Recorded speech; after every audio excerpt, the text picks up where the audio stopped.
E se eu te dissesse que Dragon Ball Super criou um dos conceitos mais ricos de toda a franquia e simplesmente jogou fora? Pensa comigo. Um universo paralelo. Um planeta Sadala intacto que nunca foi destruído. Saiyajins que não servem a nenhum tirano, que não escravizam planetas, que lutam por honra e não por conquista. Uma raça guerreira que escolheu um caminho diferente. Isso não é teoria. Isso é o Universo 6. E Dragon Ball Super apresentou esse conceito como se fosse um aperitivo, e nunca serviu o prato principal. Hoje a gente vai falar sobre Cabba, Kale e Caulifla, três personagens que carregam nas costas todo o peso de uma ideia brilhante e, ao mesmo tempo, toda a frustração de um potencial desperdiçado. Bora lá! Antes de falar dos personagens, a gente precisa falar do cenário, porque o Universo 6 não é só um espelho do Universo 7, ele é uma possibilidade. Imagina o planeta Sadala como um mundo que nunca virou cinza. Os Saiyajins de lá não foram corrompidos pela influência de Frieza, não foram forçados a trabalhar como mercenários interplanetários.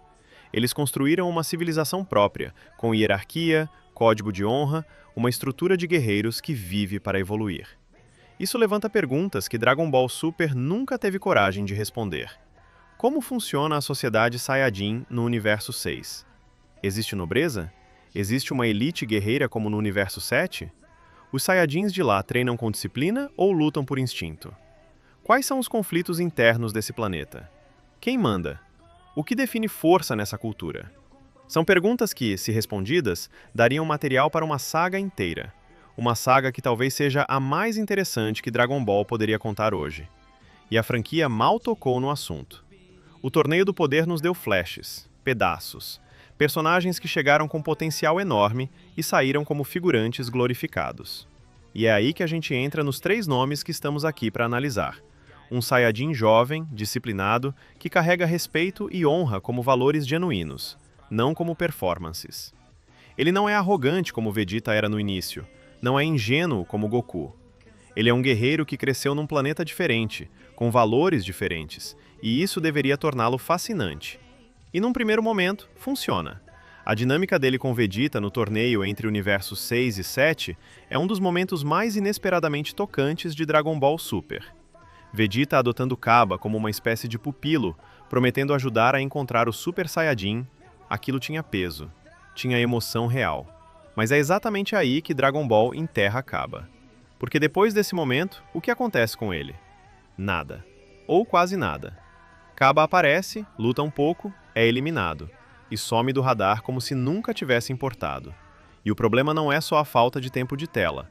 O problema é mais fundo. Cabba não tem presença. Quando ele entra em cena, você não sente o peso de um guerreiro. Você sente o peso de um personagem que existe para servir ao desenvolvimento de outro. No caso, Vegeta. Ele tem insegurança demais para a narrativa que tenta construir. Num universo onde até Goten e Trunks, crianças, exalam personalidade, Cabba parece um esboço de personagem. Faltam camadas, faltam conflitos internos, falta aquela faísca que faz você se importar com alguém mesmo quando a câmera não está nele. E o pior, Dragon Ball nunca deu a Cabba um momento verdadeiramente dele. Um momento onde ele olha para dentro, enfrenta algo maior que si mesmo e emerge transformado. Ele transforma em Super Saiyajin, o que deveria ser épico, mas a cena acontece de forma tão mecânica que não cria memória. Um Saiyajin do Universo 6 virando Super Saiyajin pela primeira vez deveria ser um evento. Deveria ser carregado de significado cultural, de impacto emocional. Afinal, o Super Saiyajin é uma lenda antiga. No Universo 6, essa lenda provavelmente era só isso, uma lenda. Ver ela se tornar real deveria abalar o personagem por dentro. Mas não. É só uma transformação. Mais uma. Cabba tinha tudo para ser o símbolo de um novo tipo de Saiyajin. Aquele que prova que a raça pode ser nobre sem precisar ser conquistadora.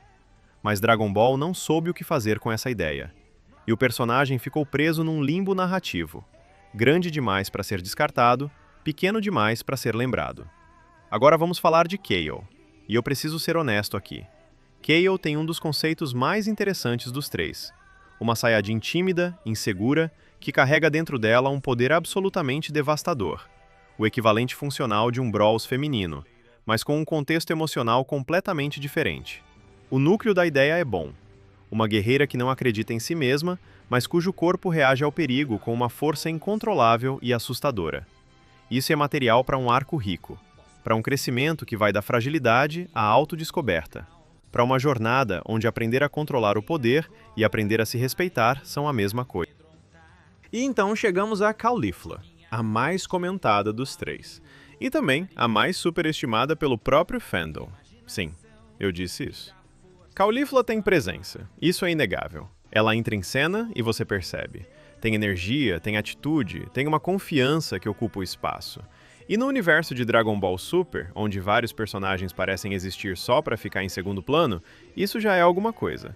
Mas a gente precisa ser honesto. Boa parte do que o fandom chama de carisma de Caulifla é, na verdade, arrogância mal calibrada que a narrativa nunca questiona de verdade. Ela é prepotente de um jeito que cansa. Tem episódios inteiros onde ela não faz outra coisa senão gritar que é a melhor, provocar todo mundo ao redor e agir como se a força dela fosse um direito natural, não algo conquistado. E quando a câmera trata isso como charme em vez de defeito, o personagem começa a ficar oco. A atitude dela, que deveria ser magnética, vira ruído, repetitiva, previsível. A cada nova cena, a mesma postura, o mesmo tom, a mesma reação. Não tem camada, não tem contradição interna, não tem momento onde Caulifla olha para dentro e encontra algo que a surpreende. E aí vem o problema central, a evolução dela para Super Saiyajin, um dos momentos mais constrangedores de toda a saga do Torneio do Poder.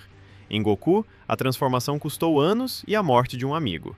Em Vegeta, custou décadas de orgulho engolido e uma derrota que o destruiu por dentro.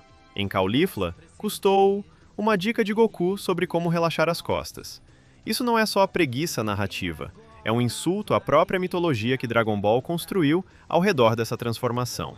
E o pior, a série age como se fosse normal, como se Caulifla simplesmente merecesse isso, sem custo, sem luta interna, sem nenhum peso emocional. E o fandom que defende isso com "ela é talentosa" está confundindo talento com conveniência de roteiro. O potencial de Caulifla como líder Saiyajin no planeta Sadala, como figura que desafia estruturas e carrega uma geração, esse potencial existe.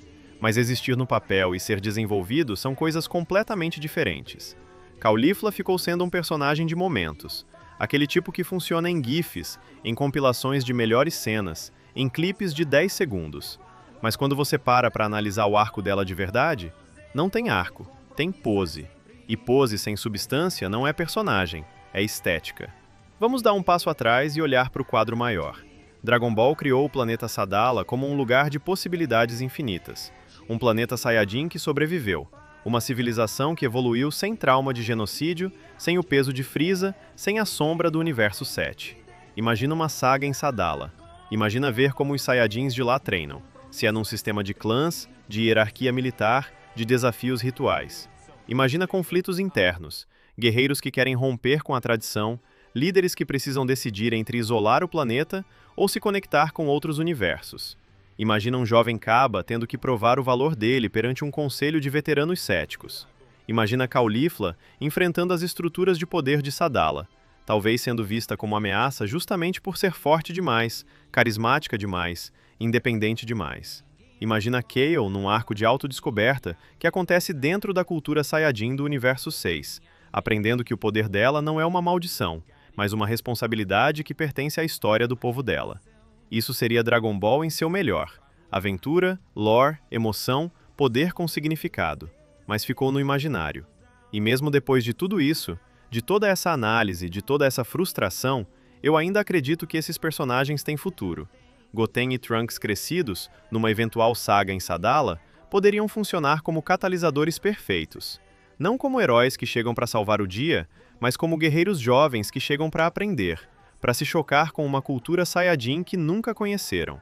Seria um encontro de mundos que beneficia todo mundo, inclusive os personagens do Universo 6, que finalmente teriam protagonismo real dentro de suas próprias histórias. Mas isso só funciona se Dragon Ball tiver coragem de construir Sadala de verdade primeiro, de colocar Cabba, Kale e Caulifla no centro de algo que seja deles, não de mais um evento que passa por cima deles. Mas é isso, minha gente. Cabba, Kale e Caulifla. Potencial demais para tão pouco desenvolvimento.